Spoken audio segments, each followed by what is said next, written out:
সৌভাগ্যের ওপরেই গুরুকে বাঁচিয়ে রাখা বলে। যদি গুরুবাক্য আমরা সার করি তাহলে মন্ত্রটাই সার হয়ে যায়, গুরু বক্ত থাকে। তো সর্বগ্রে আপনাদের শ্রীচরণে স্মরণ নিয়েই আমি হরিকথায় প্রবিষ্ট হচ্ছি। সকলে আমার ওপর প্রসন্ন হন। দেখুন, যে মহাজনেরা সাধন ভজন করেছে তাদের সকলের গুরু আর্থের ওপরে আমাদের আজকে আস্বাদন। আজকে দেখুন, আমাদের মহাজনেরা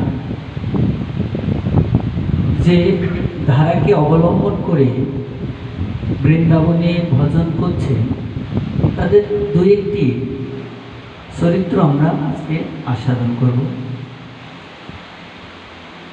আমাদের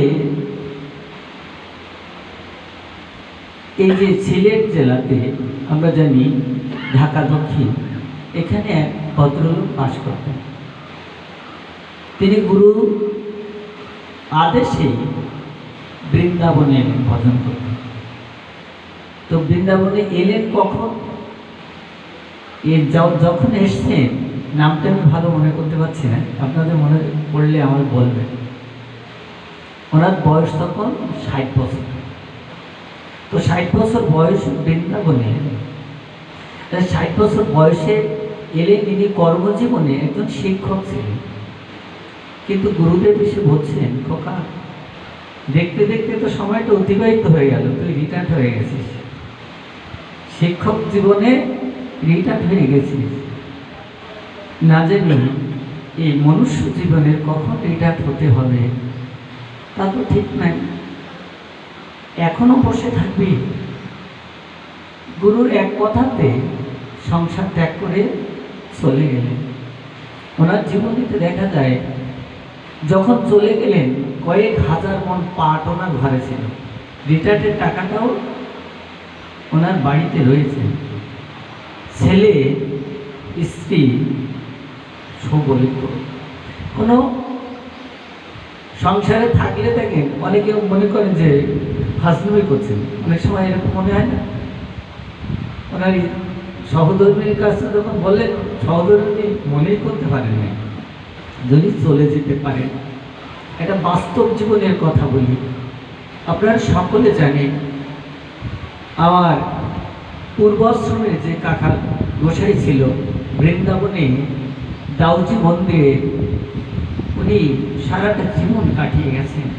অনন্ত দাস বাবাজি, যে রাধাকুণ্ডের অনন্ত দাস নয়, কিন্তু উনি গোপীনাথ গৌরীয় মঠের অনন্ত দাস বাবাজি। ইনি আমার পূর্বাশ্রমের আমার ছোট কাকা। ঠিক দুপুরবেলায়, তো এরকম ঠিক দুপুরবেলায় এলেন। এসে আমার কি খেয়াল হয়েছে, আমার কাকিমাকে এসে বলছেন, দেখো তো আমার বৃন্দাবনে যেতে না খুব ইচ্ছে করছে, তোমার মতো ওষুধ যদি বৃন্দাবনে যেত তাহলে আমার গায়ে একটু বাতাস লাগতো। ছোট্ট একটি কথা, আদেশ কিন্তু হয়ে গেল।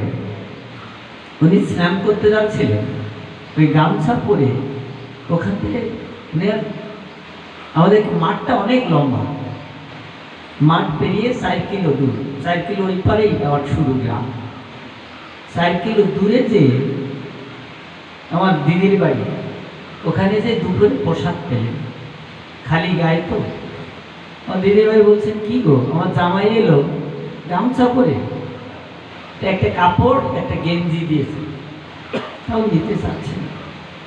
চলে গেল নবদ্বীপে ওই অবস্থায়। আজকে নবদ্বীপে যাওয়ার পরে উনি আশ্রয় করলেন ওনার গুরু আশ্রয় করে বহুদিন পুরীধামে কাটালেন। গুরু কথা মতো পুরীধামে কাটাতে কাটাতে হঠাৎ একদিন দেখা হয়েছিল, আমরা আমাদের মহারাষ্ট্রে ছিলেন, হঠাৎ একদিন উনি পরিক্রমা দিচ্ছেন দাউজি মন্দির বা দামোদর মন্দির, শ্রী বিষ্ণু দামোদর মন্দির পরিক্রমা দিচ্ছেন। আমি পিছন দেখতে প্রণাম করলাম, আমি ভালো বুঝতে পারি নাই, তো মনে হলো যে আমার কাকা মনে হয়। আমার মুখটাও দেখে নাই, শুধু একটা কথা বললো, খোকারে পূর্ব আশ্রমের কথা স্মরণ করে দিতে এলি। দ্বিতীয় আর কোনো কথা বললাম না। উনি ভজন করতে করতে ওনার গুরুদেব একদিন বললেন, অনন্ত, ওনার পূর্ব আশ্রমের নামও অনন্ত ছিল, ওনার নামটা পরিবর্তন করেন নাই, শুধু টাইটেলটাই পরিবর্তন করেছিল, অধিকারী থেকে দাস, এইটুকু শুধু পরিবর্তন, অনন্ত দাস। কাকা একটা কথা বলেছিল, খোকারে বয়স তো কম, গুরু যা বলে সেই অনুযায়ী চলিস। একটি শব্দ, গুরু যা বলে সেই অনুযায়ী চলিস।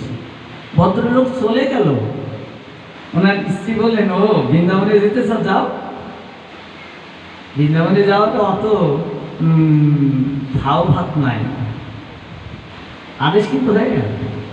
ভদ্রলোক চলে গেলেন, কিন্তু বৃন্দাবনে যেয়ে ভজন করতে লাগলেন রাধাকুণ্ডের তটে। ওনার একটাই ছিল, আদর্শ ভজন ছিল।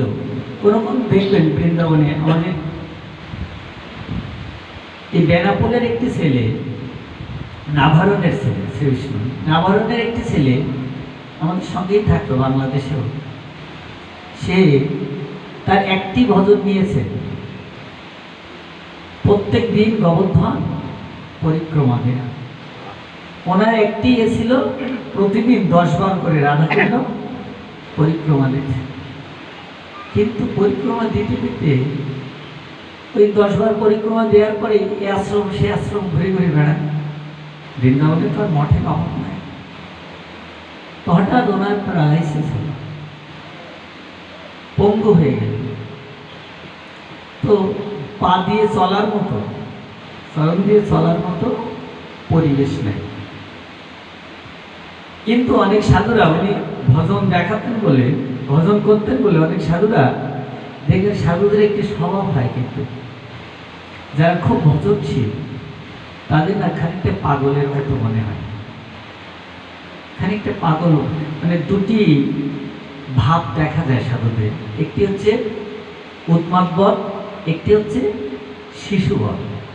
কারণকে শিশুর মতো দেখার মনে হয়, কারণ উন্মাদের মতো মনে হয়, পাগলের মতো মনে হয়। ওনার পাগলের মতো মনে হতো, সবাই ওনাকে মাঝে মাঝে মানে তামাশা করতো ওনাকে দেখে।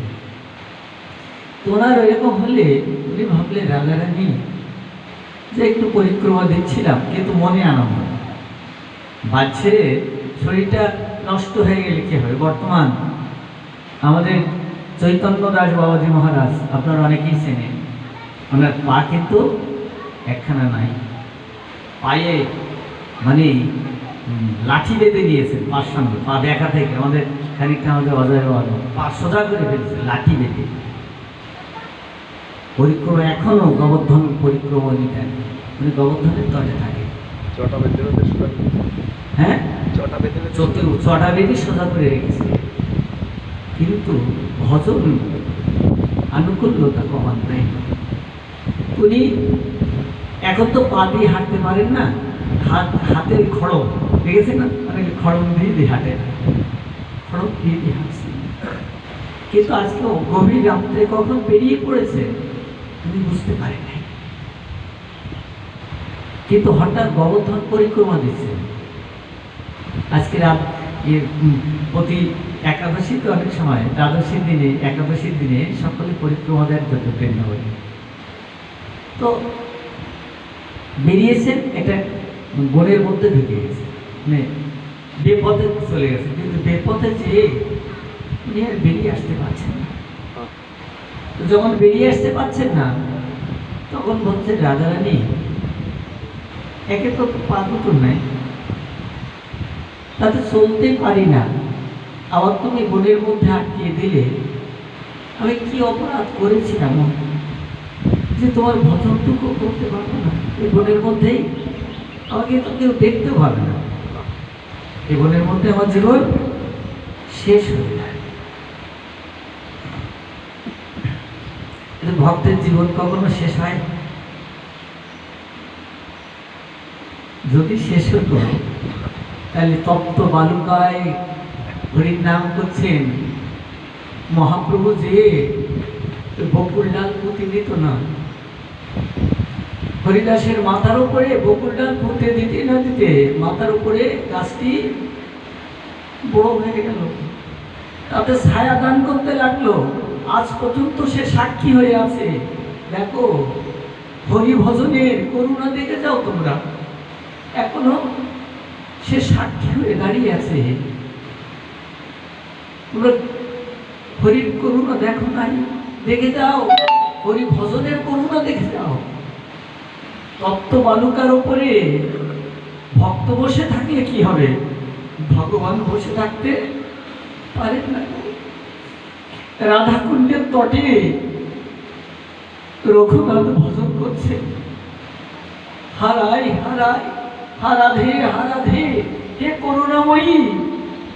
ভীষণ রৌদ্র, বৃন্দাবনের রৌদ্র দেখেছেন তো?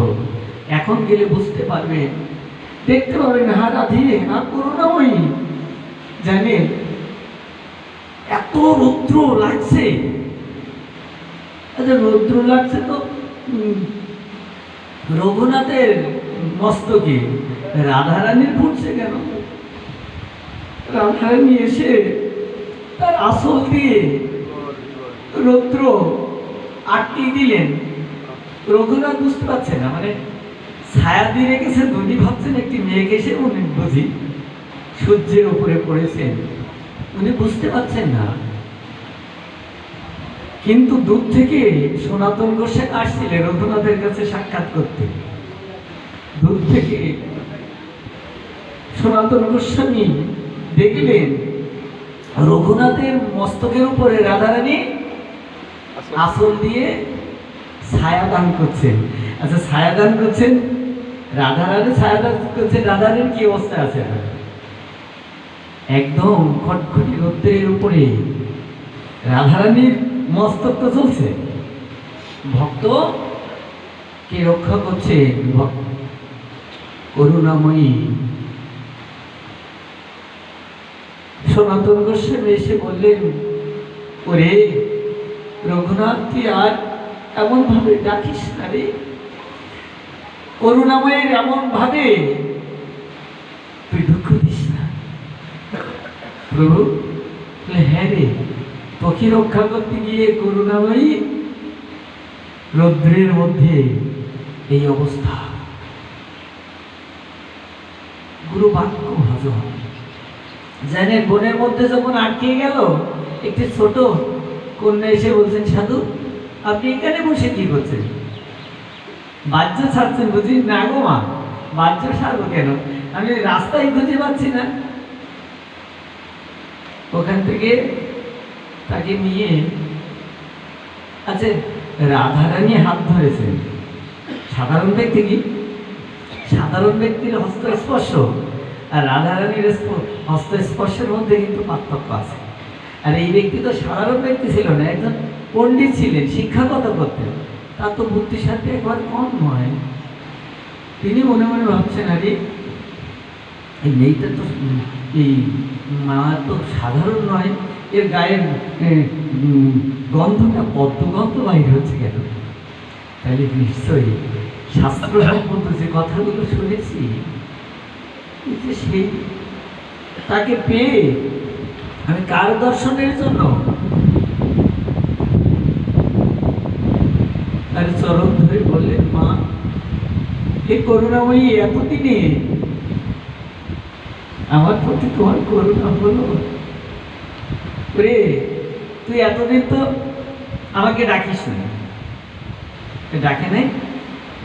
বলে এতদিন তো আমাকে তুই ডাকিস নাই, ডাকে নাই?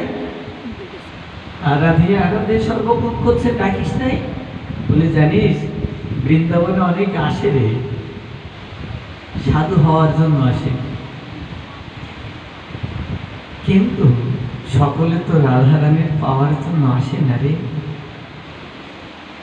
বলে কি রাধারানী এ কথা বলছেন কেন?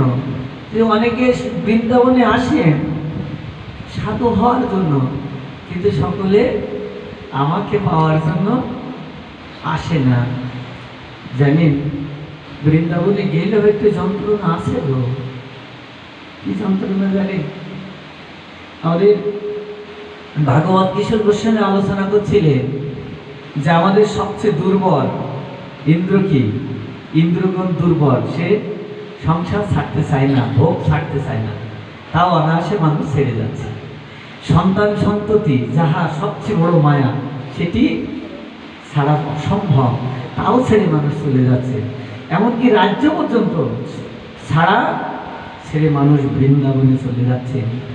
কিন্তু বৃন্দাবনে যাওয়ার পরে যদি কারোর প্রতিষ্ঠানও বাঘিনীতে বিরাজ করে গো, তার কবল থেকে বেরিয়ে আসা এত সহজ নয়। রাধারানীর করুণার দেহে সেই পঙ্গু ভাব বিনষ্ট হয়ে গেল।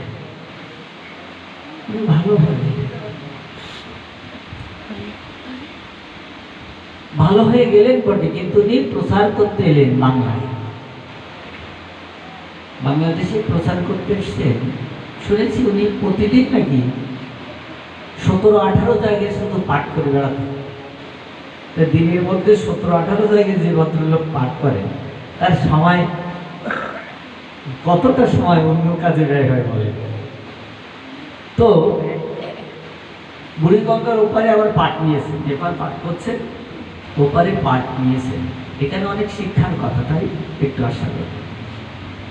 পাঠ নিয়েছেন, এপারে অনেক সময় দিয়েছে যে আমি 1 ঘন্টা পরে বাবা তোমাদের ওখানে আসবো।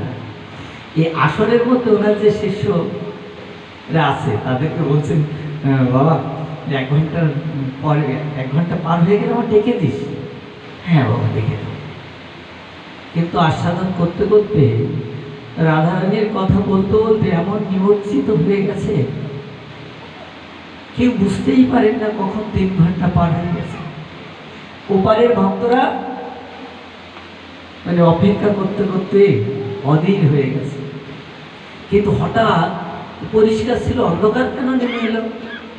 সেই সময় সম্বিত ফেলেছে, আরে অন্ধকার হয়ে গেল, তোরা আমরা ডেকে দিস নাই তো? ওদের কাছে কথা দিয়েছিলাম 1 ঘন্টায় ওদের কাছে যাও। আরে আরে ভুল হয়ে গেল। উনি ঘড়ি ঘড়ি ওখান থেকে উঠে পারিষদ গ্রন্থ নামিয়ে একাই রওনা করেছে। নদীর ধারে গিয়ে উনিও যেতে মাঝি খেয়া বন্ধ করে চলেছেন বাড়ির অভিমুখী। উনি ডাকছেন, মাঝি